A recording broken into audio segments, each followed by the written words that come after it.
రాత్రి వేళ పగటి వేళ రాత్రి చీకటిగా బయట మనం ఆకాశం వైపు చూసినప్పుడు బయటికి వచ్చినప్పుడు మనకి ఏం కనిపిస్తాయి?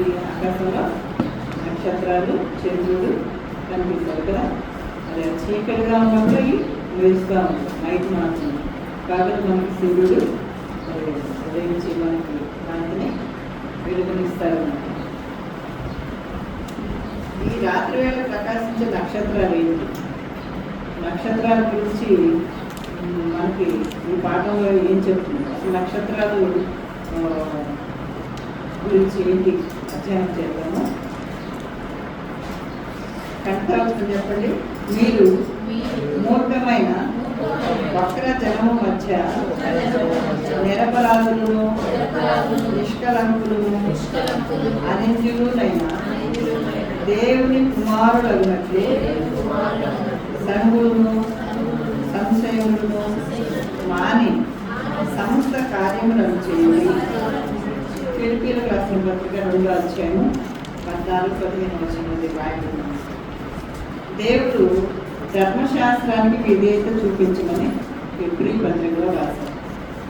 అంటే ద్వితీయోపదేశ కాలంలో 4వ అధ్యాయం 6వ వచనంలో ఏముందంటే మనము కట్టడాలన్నీ కైకొనాలి. అది మనకి జ్ఞానం ఇస్తుంది, వివేకం ఇస్తుంది. మనకి మరి అందరూ గొప్ప జనము, మనం గొప్ప జనము, జ్ఞాన వివేచన గల జనము అని మనం చూసి వాళ్ళు చెప్పుకోవాలన్నమాట. దేవుడు ఉపదేశిస్తాడు. ఆజ్ఞలన్నిటికీ మనం మరి విధేయత చూపించాలి. హెబ్రీలకు మాత్రమే చెప్పారా? అందరికీ చెప్పారా?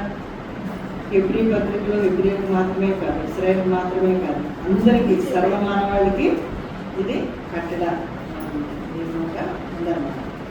అన్నీ గైకొనాలన్నమాట. అన్నీ గైకొన్నప్పుడు మనం ఈ 10 ఆజ్ఞలు మనం గైకొన్నప్పుడు, మనం విధేయత చూపించినప్పుడు మనం జనముల దృష్టికి వాళ్ళు ఏమనుకుంటారంట? ఈ గొప్ప జనము, జ్ఞాన వివేచనలు గల జనమని మన గురించి చెప్పుకుంటారు. యేసు ప్రభు వారు కొన్ని వందల సంవత్సరాల క్రితం, అంటే ఆయన వచ్చి 2000 సంవత్సరాలు దాటిపోయింది.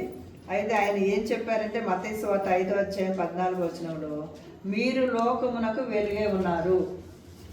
మనం ఎలా ఉన్నామంట? లోకానికి వెలుగుగా ఉన్నామంట. కొండ మీద నుండి పట్టణము మరిగే ఉండలేదు. మనం కొన్ని కొండలు చూస్తుంటాం కదా, ఎక్కడెక్కడ కొండలు కనిపిస్తాయి మనకి, పట్టణ వాటి మీద ఇల్లు కట్టుకొని ఉంటారు చూడండి.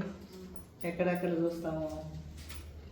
ఉదాహరణగా విజయవాడలో ఎక్కడ, అది సింగనగర్, ఇంకా పేరు గుర్తురావు, అక్కడ వాటి పైన కొండ మీద ఇల్లు కట్టుకొని ఉంటారు. అసలు ఎలా కట్టుకుంటారో, ఎలా నడుస్తారో, ఎలా దిగుతారు, నేనైతే ఎక్కడైనా దిగలేను. అసలు చక్కగా ఇల్లు కట్టుకొని వాటి మీద నివాసం చేస్తారు. కానీ అది మంచిది కాదు, ప్రమాదమే. ఎందుకంటే వర్షము, పెద్ద పెద్ద వర్షాలు పడినప్పుడు ఆ బండలు దొర్లి ఇళ్ళ మీద, మనుషుల మీద పడి చాలా డేంజర్ అనమాట. అయినా సరే అది కట్టుకొని కొంతమంది స్థలాలు కొనుక్కోలేక ఆ విధంగా తక్కువ రేట్లలో వచ్చినప్పుడు అలా కట్టుకుంటారు. యేసు ప్రభు వారు మన గురించి లోకానికి మీరు వెలుగుగా ఉన్నారంటారు. అసలు వెలుగు, నిజమైన వెలుగు ఎవరండి? యేసు ప్రభువే నిజమైన వెలుగు. ఆయన మనల్ని మీరు లోకానికి వెలుగుగా ఉండమంటారు. మనల్ని కొండ మీద ఉండే పట్టణము పైకి మనం చూసినప్పుడు అందరికీ ఎలా కనిపిస్తుందో అలాగే మీరు ఈ లోకమంతటికి మీరు ఒక వెలుగుగా ఉన్నారు. మీరు ఆయన నమ్ముకున్న బిడ్డలు ఎలా ఉన్నారంట? ఒక వెలుగుగా ఉన్నారన్నమాట.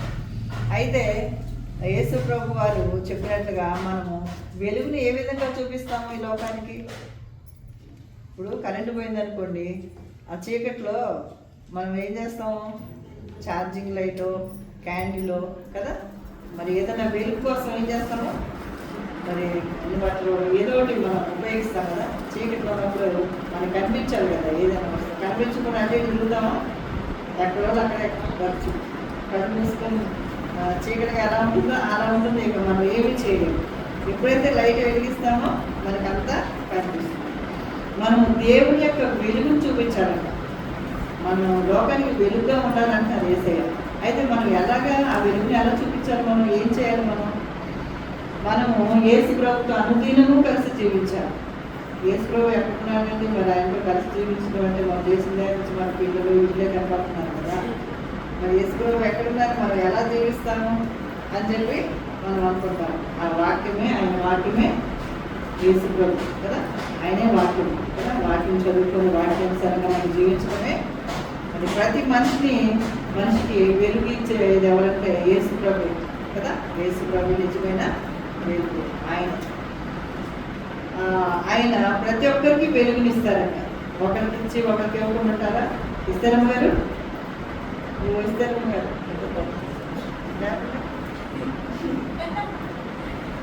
ప్రతి ఒక్కరికి ఆయన వెలుగుని ఆయన ప్రతి ఒక్కరికి ఇచ్చి ఒకరికి ఇవ్వను అని అంటారు. ప్రతి జీవితాలు మన జీవితాలు ఆయన సమర్పించుకుంటే ఆయన మనకు వెలుగుని ఆయన అనుగ్రహిస్తారంట. ఫిలిప్పీలకు రాసిన పత్రిక, కొలస్సీలకు రాసిన పత్రిక గురించి కదా మనం చదువుకునేది. ఫిలిపియన్స్ అండ్ కొలస్సీస్ కదా. కొలస్సీలకు ఫిలిప్పీలకు రాసిన పత్రికలో మనం ధ్యానం చేసుకుంటాం కదా. ఆయన మన జీవితాలకి వెలుగునిచ్చే దేవుడు అన్నమాట. మనము ఆయన వరే నడవాలి. మన జీవితాలు ఆయన సమర్పించుకోవాలి. ఎవరు సమర్పించుకోవాలి? దేవుడికి సమర్పించుకుంటే అప్పుడు దేవుడు మనకి వెలుగునిస్తాడు. మనం అందరికీ వెలుగే ఉంటాము. ఈ ఫిలిప్పీలకు రాసిన పత్రిక పౌలు గారు ఏం రాస్తున్నారు, ఫిలిప్పీలకి ఏమని రాస్తున్నారో తెలుసుకున్నాం. మనకి మాదిరి ఎవరండి? మనకి మాదిరి ఎవరు? మనం ఎవరి పోలి జీవించాలి లోకంలో?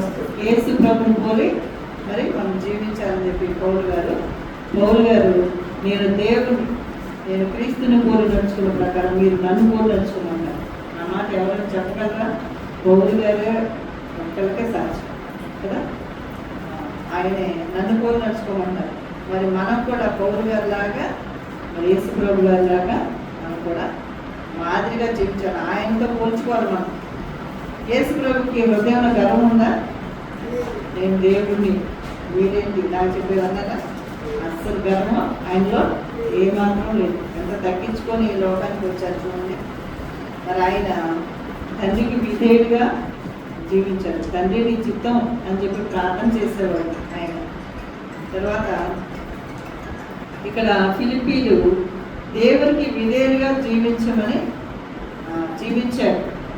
పౌలు గారు చెప్పినట్టుగా మీరు దేవునికి విధేయుగా జీవించండి అని ఫిలిప్పీలకి చెప్పినప్పుడు వాళ్ళు విధేయులే జీవించారు.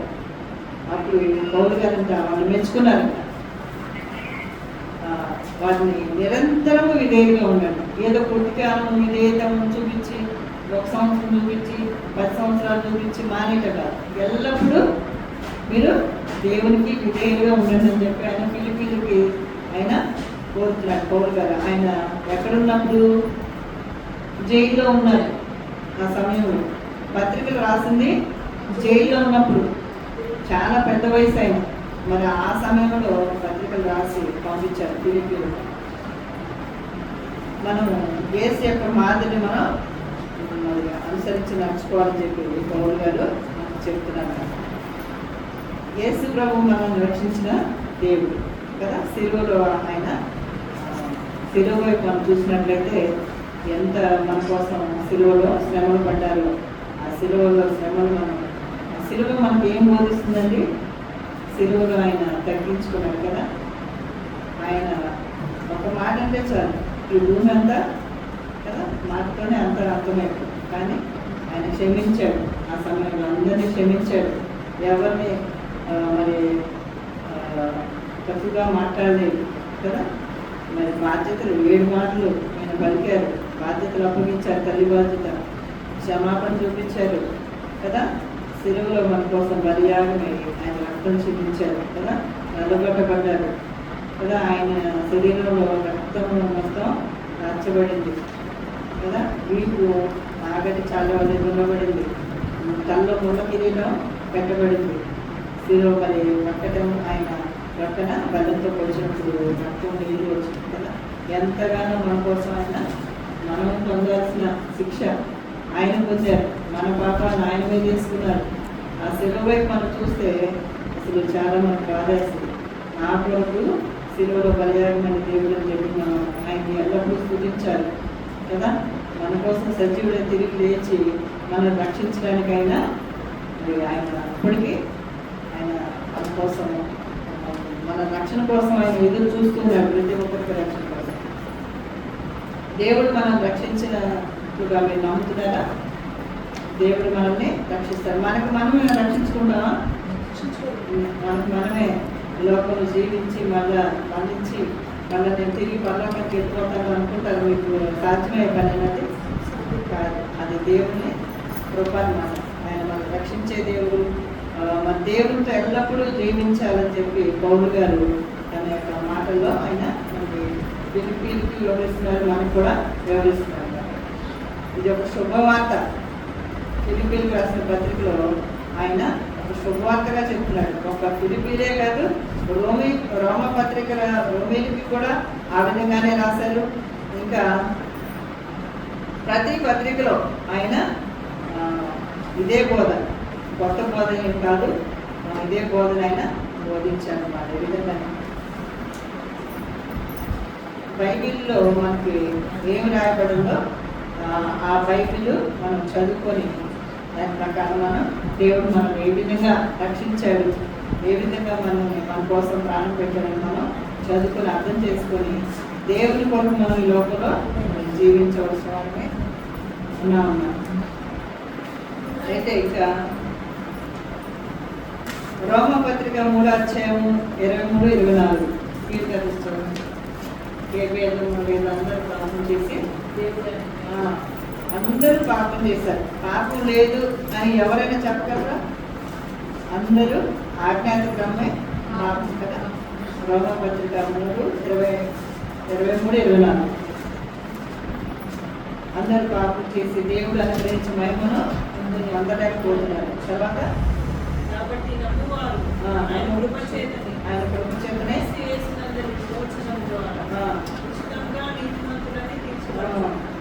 మరి ఆయన పాపం చేసినప్పుడు, ఆయన అనుగ్రహించిన మహిమను పొందలేకపోయినప్పుడు ఆయన నమ్మినట్లయితే ఆయన కృప చేతనే క్రీస్తు యేసునందుల విమోచనం ద్వారా ఉచితముగా నీతిమంతులని మనం తీర్చబడుతున్నాం అన్నారు.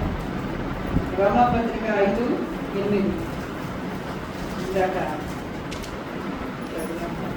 అయితే దేవుడు మనేలా తన ప్రేమను వెల్లడిపరుచుచున్నాడు. ఆయన ప్రేమను చూపిస్తున్నాడు మన పట్ల. ఎట్లనగా మనం ఇంకా పాపమై ఉండగానే క్రీస్తు మన కొరకు చనిపోయాను. మనం ఇంకా పాపంలోనే ఉన్నప్పుడు ఆయన మన కోసం చనిపోయిన దేవుడు అన్నమాట. ఎఫెసీయులకు రాసిన పత్రిక 2వ అధ్యాయం 7-10 వరకు.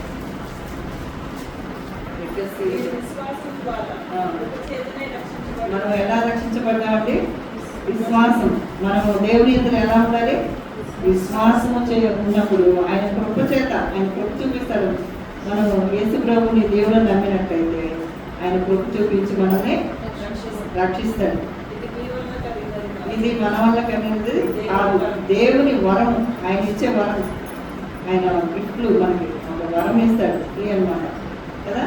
దేవుని యొక్క వరం ద్వారా మనం రక్షించబడ్డాడు. ఆయన మనల్ని ప్రేమ చూపిస్తున్నాడు, క్షమిస్తున్నాడు, రక్షిస్తున్నాడు కదా. ప్రేమ ఉంటే ఇవన్నీ ఉంటాయి. ప్రేమ లేదనుకోండి, ప్రేమ తీసేసి ద్వేషం పెట్టుకుంటే ఇవన్నీ ఉంటాయా? క్షమిస్తారా? రక్షిస్తారా?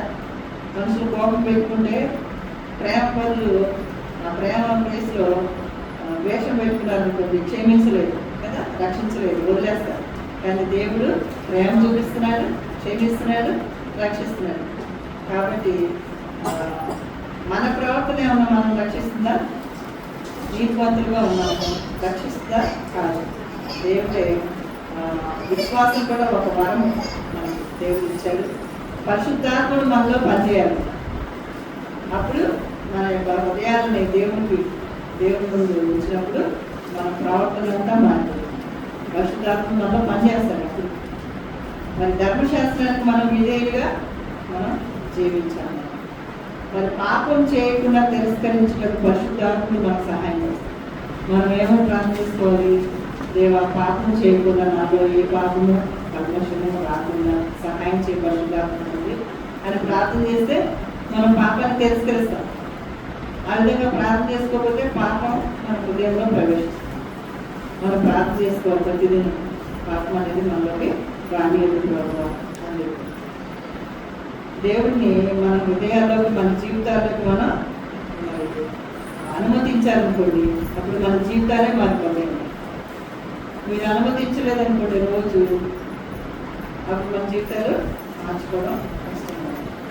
మనము దేవుడు అంటే భయంతో వణుకుతో ఉండి దేవుడికి విధేయత చూపించాలి. భయంతో అంటే వణుకుతో అంటే వణకడం కాదు, భయం చూపించమంటే దేవునికి విధేయత చూపించడం. ఆయన ఆజ్ఞను ఆయన మాట వెంటనే భయము వణుకుతుంది. అమ్మో ఇది చేస్తే దేవుడు నాకు పనిష్మెంట్ ఇస్తాడేమో, నన్ను శిక్షిస్తాడేమో అని చెప్పి ఒక భయంతో మనం జీవించాలి. ఫిలిప్పీయులకు రాసిన పత్రిక 2:12 చూడండి.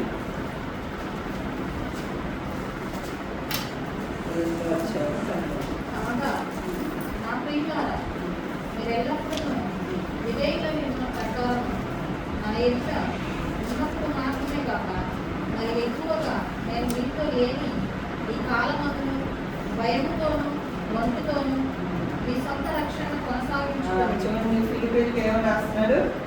మీరు ఎల్లప్పుడూ విధేయులై ఉన్న ప్రకారం నా ఎదుట ఉన్నప్పుడు, నేను మీ దగ్గర ఉన్నప్పుడు మాత్రమే కాదు, మరి ఎక్కువగా నేను మీతో లేని ఈ కాలమందును భయంతోనూ వణకుతోనూ మీ సొంత రక్షణను కొనసాగించుకోండి అని చెప్తున్నాను.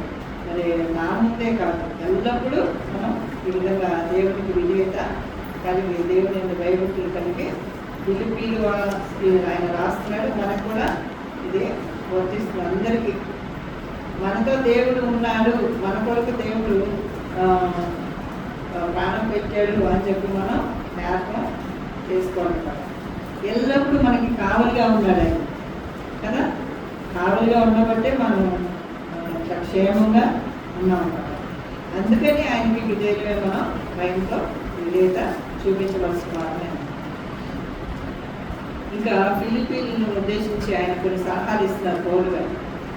మీరు మూర్ఖమైన వక్రజనం మధ్య, వాళ్ళు ఎక్కడ జీవిస్తున్నారంటే ఫిలిప్పీయులు మూర్ఖులుగా ఉన్నారంట. అక్కడ కొంతమంది వక్రజనం, సరైన వాళ్ళు కాదు, నిరపరాధులు, నిష్కలంకులు, అనింజులునైనా దేవుని కుమారుడు అగినట్లు మీరు నిరపరాధులుగా ఉండాలి.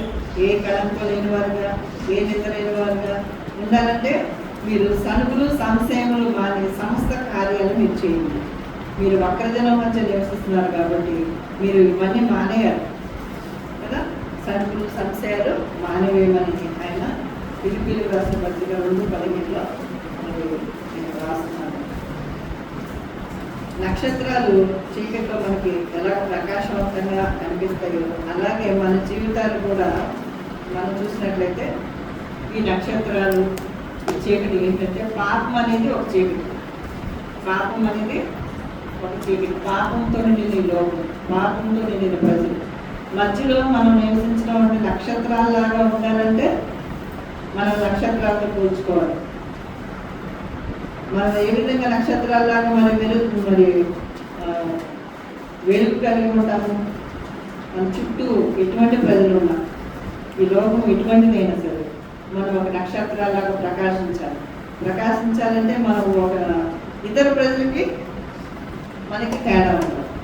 వాళ్ళతో పాటు కలిసిపోయి వాళ్ళ ఆచారాలు, వాళ్ళ పనులు, అన్య ఆచారాలు, లోకానుసారంగా నేత్రాస, శరీరాస, జీవబ్రహ్మ లాంటివి అలా ఉండకూడదు. దేవుని బిడ్డలు ఎలా ఉండాలో వేరుగా, ఇతర ప్రజలకి మనకి మధ్య వేరుగా ఉండాలి. మీరు క్రైస్తవుడు కదా, మీరు ప్రార్థన చేసేవాడు కదా, ఇలా చేయకూడదు అలా చేయకూడదు అంటూ ఉంటారు కదండి. అప్పుడా చెప్పకూడదు, మీరు ప్రార్థన చేస్తారు కదా, మనం అంటూ ఉంటారు చాలా మంది కొంతమంది కదా. అట్లా మనం వేరుగా ఉండాలి. వేరుగా జీవిస్తే మనం నక్షత్రాల్లాగా ఉంటాం కదా. కాబట్టి దేవుని బిడ్డలుగా మనం ఏం చేయాలని చెప్తున్నారంటే పవిత్రంగా జీవించాలి. ఈ లోకంలో ఎలా జీవించాలి? పవిత్రంగా. దేవుని బిడ్డలుగా మనం పవిత్రమైన జీవితాలు జీవించాలి. ఏ విషయంలో మనం అపరాధులుగా ఉండకూడదు. అపరాధాలు, తప్పులు మనం చేయకూడదు. యోగు గురించి ఏం చెప్పాడు దేవుడు? దేవుడే సాక్ష్యం చెప్పాడు కదా.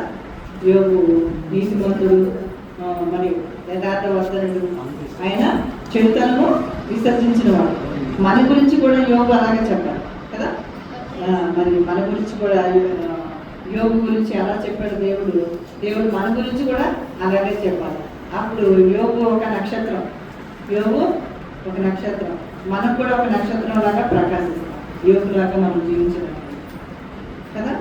మనం పవిత్ర హృదయం కలిగి ఉండాలి. మరి నక్షత్రం లాగా ఉండే వ్యక్తి ఇతరుల్ని గాయపరచడు, ఇతరులు మనం గాయము చేయకూడదు. కాబట్టి యేసు ప్రభు వారు అంటారు, ఇదిగో తోడేళ్ళ మధ్యకు గొర్రెలను పంపినట్లు నేను మిమ్మల్ని పంపుతున్నాను. ఎక్కడ పంపిస్తున్నారంట? తోడేళ్ళ మధ్యకు గొర్రెలు పంపిస్తారు. తోడేళ్ళు తింటాయా లేదా? తోడేళ్ళ దగ్గరికి గొర్రెలు పంపిస్తే తింటాయా లేదా? తినేస్తాయి కదా. మరి ఎందుకని గొర్రెలను పంపిస్తున్నారు? దేవుడు కాపుదల ఉంటుంది అక్కడ. దేవుడు ఆ తోడేళ్ళ మధ్యలో వెళ్ళినా సరే దేవుడు కాపుదల ఇస్తారు ఆ గొర్రెలకి. పాముల వలె వివేకులము, పావురముల వలె నిష్కపటులై ఉండేది. పాము వివేకం కలిగి ఉంటుంది, పావురము నిష్కపటం కలిగి ఉన్నట్టుగా మీరు కూడా అలా ఉండండి అని చెప్తున్నారు. కాబట్టి మీ విధేయత మరి గురించి పౌలు గారు ఏం చెప్తున్నారంటే, మీరు మేలు విషయమై జ్ఞానమును, కీడు విషయమై నిష్కపటులై ఉండండి. మేలు చేసే విషయంలో జ్ఞానం కలిగి ఉండాలి, కీడు విషయంలో నిష్కాపట్యం కలిగి మరి ఉండాలన్న. అయితే ఇక్కడ మనం చూసినట్లయితే దావీదు రాజు 101:3 నా కన్నుల ఎదుట నేను ఏ దుష్కార్యము ఉంచుకొనను. దావీదు పాపం చేశాడు, తర్వాత పశ్చాత్తాపడ్డాడు కదా. నా కన్నుల ఎదుట నేను ఏ దుష్కార్యము ఉంచుకోను అంటున్నాడు. భక్తి మార్గము తొలగిన వారి క్రియలు నాకు అసహ్యములు, అవి నాకు అంటని అంటున్నాడు. ఆ విధంగా మనం కూడా చెప్పాలి. కీర్తనలు 101:3 నా కన్నుల ఎదుట ఏ దుష్కార్యం, ఏ చెడు కార్యము నా కన్నుల ఎదుట నేను ఉంచుకోను. భక్తి మార్గము తొలగిన వారి క్రియలు నాకు అసహ్యములు అని చెప్తున్నాడు. ఆ విధంగా మనం కూడా చెప్తే మనం కూడా నక్షత్రాలాగా ప్రకాశిస్తాం ఈ లోకంలో కదా. దేవుని ప్రజలుగా మనం ఇతర మనుషుల కంటే వేరుగా మనం కనిపించాలి. మరి పాపం నుంచి దూరంగా ఉండాలి. ఈ అంధకారమైనటువంటి ఈ లోకం అంటే అంధకారంలో పైన ఆకాశం చూసినప్పుడు చీకటిగా ఉన్నప్పుడు నక్షత్రాలు ఎలా ప్రకాశిస్తాయో మనం కూడా ప్రకాశించాలంటే పాపాన్ని తిరస్కరించాలి. పాపాన్ని తిరస్కరించినప్పుడు మన ముందున్న ఏకైక మార్గం ఏంటంటే దేవుని వాక్యమైన బైబిల్ గ్రంథానికి మనం విధేయులుగా జీవించాలి. బైబిల్ గ్రంథానికి మనం వాక్యానికి విధేయులుగా జీవించాలి. పాపాన్ని మనం తిరస్కరించాలి. అప్పుడు మనం నక్షత్రాల వల్లే మనం ప్రకాశిస్తామన్నమాట. 5 minutes చేస్తాం. పౌలు గారు ఎప్పుడైనా భయపడ్డాడని మరణించడానికి, యేసు ప్రభు కోసం పౌలు గారు మరణించడానికి భయపడలేదు. ఫిలిప్పీయులకు రాసిన పత్రిక 1:20-23 మరియు మీ విశ్వాస త్యాగములను దాని సంబంధమైన సేవలను నేను పానార్పణంగా పోయబడ్డను. నేను ఆనందించి మీ అందరితో కూడా సంతోషించు. పానార్పణంగా పోయబడ్డంటే అప్పుడు దేవుని ప్రజల పాత నిబంధనలు ద్రాక్షారసం అది నీటిని కానీ తైలాన్ని కానీ దేవునికి అర్పణగా అర్పించేవాడు. పానార్పణంగా నేను పోయబడ్డాను అంటే ఒక నీళ్ళ వల్లే నేను పోయబడ్డాను. అంటే ఆయన నీటితో పోల్చుకున్నాడే మొత్తం నేను సమర్పించుకున్నాను ఆయనకి. మొత్తం ప్రాణం పోయేంత వరకు నేను ఆయనకి సమర్పించుకుంటాను. నేను ప్రాణానికి భయపడని చెప్పి ఆయన తను ఆయన అర్పించుకున్నాడు. యేసు ప్రభు వారికి తల మీద పాదాల మీద అత్తరు పోస్తుంది. ఎవరమే మగ్దలేని మరి వేతనీయ వలె కూడా కదా అత్తరు పోసినట్టు చెప్పుకున్నాం కదా నేను. ఆ విధంగా ఆమె పోసింది కరెక్టే. ఆమె పోసింది ఆయనకి బహుమానంగా. అది ఒక బహుమానం, కాస్ట్లీ సెంట్ అనుకోవచ్చు. అది మంచి సువాసన కలిగి ఆయన పాత్ర మీద పోస్తుంది, తల మీద పోస్తుంది. అది ఒక బహుమానంగా ఇచ్చింది. కానీ పానార్పణంగా పోయబడలేదు. ఆమె యేసు ప్రేమించింది, ఒక బహుమానంగా తీసుకొని వచ్చిందన్నమాట. అయితే పౌలు గారు దేవుడి కోసం పనిచేసి మరణమైనా సరే నాకు భయం లేదని చెప్పి ఆయన తన జీవితం ఎలాగ ప్రాణాత్మకంగా ఉందో మీ జీవితాలు కూడా దేవునికి అర్పణలుగా అర్పించండి మీరు కూడా అని చెప్పి ఫిలిప్పీలకైనా సలహా మరి పత్రికలో ఆయన రాస్తున్నారు. ఆదిమ క్రైస్తవులు ప్రతి గృహాన్ని దర్శించి మరి వారి యొక్క విశ్వాసాన్ని వీళ్ళతో పంచుకునేవాళ్ళు. ప్రతి ఒక్కరూ వీళ్ళ యొక్క మాటలు వాక్యం వినడానికి శ్రద్ధ చూపించినట్లుగా మరి తొలి అడ్వెంటిస్ట్ క్రైస్తవ సంఘ సభ్యులు కూడా దేవుని వాక్యాన్ని చదివి ఇతరులకు బోధించేవాళ్ళు. అప్పుడు శుభవార్తని అందరితో వాళ్ళు పంచుకునేవాళ్ళు, విశ్వాసాన్ని పంచుకునేవాళ్ళు. మరి తొలి అడ్వెంటిస్ట్ సభ్యులు ఎలాగ సజీవ యాగంగా పనిచేశారో మనం కూడా అనుసరించాలి ఆ విధంగా వాడలాగా. ఇంకా తిమోతి గురించి మనం గుర్తంగా నేర్చుకున్నాము. తిమోతి స్వార్థ పరిచర్యలో పౌలు గారికి ఎంతగానో సహాయం చేశారు. తిమోతి ఫిలిప్పీలకు రాసిన పత్రికని అంటే పత్రిక రాసినప్పుడు ఆ పత్రికని తిమోతికి తీసుకొచ్చి ఫిలిప్పీలకి ఆయన ఇచ్చాడనమాట. ఇంకా తిమోతి అనేక పట్టణాల్లో అనేక చోట్ల పౌలు గారితో పాటు పనిచేశాడు. మాసిదోనియాకి వెళ్ళాడు, ఎక్కడికి వెళ్ళమంటే అక్కడికి వెళ్ళాడు. కొరింథీ పట్టణానికి వెళ్ళాడు, పౌలు శీలతో కలిసి కొరింథీలో తిమోతి పనిచేశాడు అన్నమాట. ఇంకా వాళ్ళ యొక్క క్షేమ విషయమే నిజంగా చింతించేవాడు అతన్ని వంటి వాడు ఎవడునూ నా ఎత్తలేడు అంటున్నాడు తిమోతి గురించి. చూడండి పౌలు గారు ఎలా చెప్తున్నాడు, మీ క్షేమ స్థితిని మీరు క్షేమంగా ఉండాలని చెప్పి చింతిస్తున్నాడు తిమోతి. కాబట్టి అతని వంటి వాడు ఎవడునూ నా ఎత్తలేదని పౌలు గారు సాక్ష్యం ఇస్తున్నాడు. ఇతను ఒక నక్షత్రం, తిమోతి ఒక నక్షత్రం వల్ల ప్రకాశించాడు. అనేక విషయాల్లో తిమోతి కూడా పౌరులాగా పనిచేశాడు. తిమోతి యేసుప్రభువుని ప్రేమించాడు, శుభవార్తను ప్రకటించడానికి ఎంతో కష్టపడి పనిచేశాడు. వాళ్ళ బాగోగుల గురించి కూడా చాలా ప్రయాసపడ్డాడు తిమోతి. ఇంకా తిమోతి గురించి పౌలు గారు ఏం చెప్తున్నారంటే 2 తిమోతి 1:5 కూడా అతని యోగ్యత మీరు ఎరుగుదురు. తండ్రికి కుమారుడు ఎలా సేవ చేయనో అలాగే అతడు నాతో కూడా సువార్త వ్యాపకం నిమిత్తము సేవ చేశాను. మరి తండ్రికి కొడుకు ఎలా సేవ చేస్తాడో కుమారుడు అట్లాగే నేను నా కోసం సువార్త వ్యాపకంలో నాకు సేవ చేశాడు తిమోతి. తిమోతి నమ్మదగిన విశ్వాసి అని పౌలు గారు చెప్తున్నారు తన గురించి. తిమోతి ఎంత కష్టపడి పనిచేశాడో పౌలు గారు చూస్తున్నారు అన్నమాట. తన గురించి తిమోతి గురించి రాస్తున్నారు. అయితే తిమోతి మీద నేను ఏ పనైనా ఆయన మీద వేసేసి ఆయన చేసుకుంటాడు ఇక సువార్త పని అని చెప్పి పౌలు గారు ధైర్యంగా తిమోతికి పనులు అప్పగించాడు.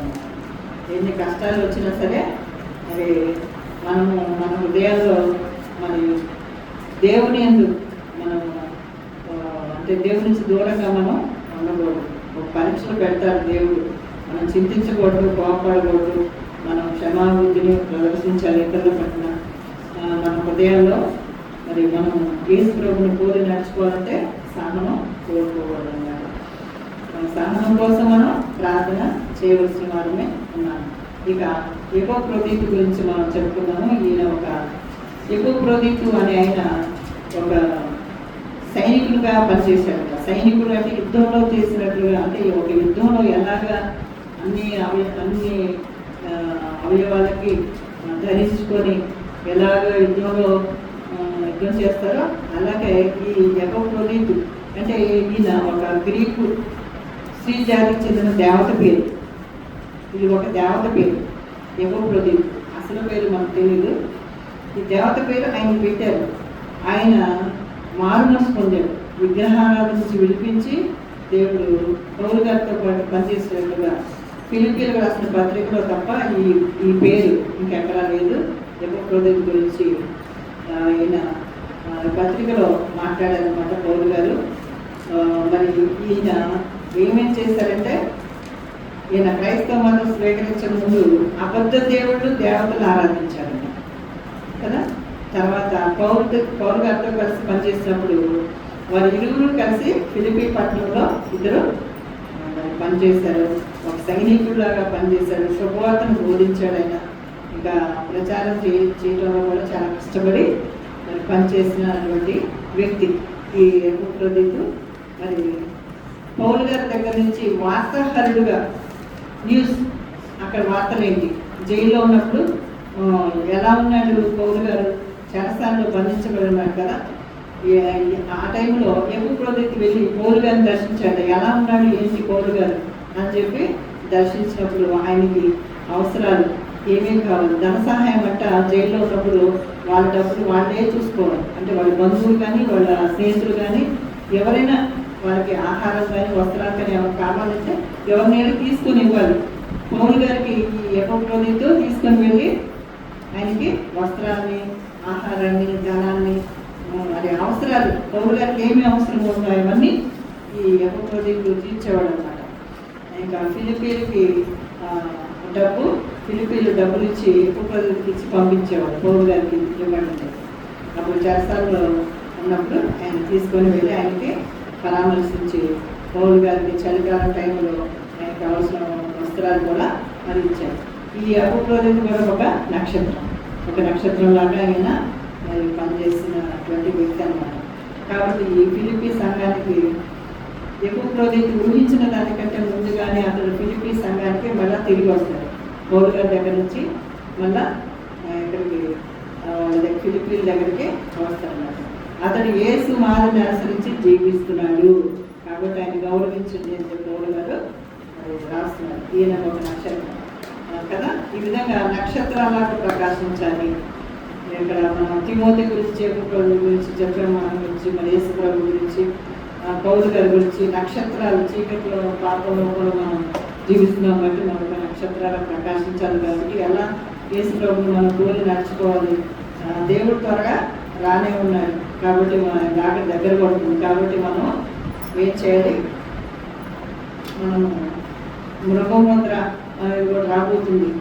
మరి మనము ఏ ముద్ర, యేసులో ముద్ర కావాలో మృగముద్ర మనము నిర్ణయించుకొని అంతవరకు మనము యేసులో కూడా నడుచుకుంటే ఆయన కాపాడతారు కదా. విశ్వాసం ఆయన అనుభవించినట్లయితే తప్పకుండా మనం కాపాడతారు. ఫిలిప్పీలకు రాసిన పత్రికలో పౌలు గారు ఈ విధంగా ఫిలిప్పీలకి రాస్తున్నారు. దేవుడు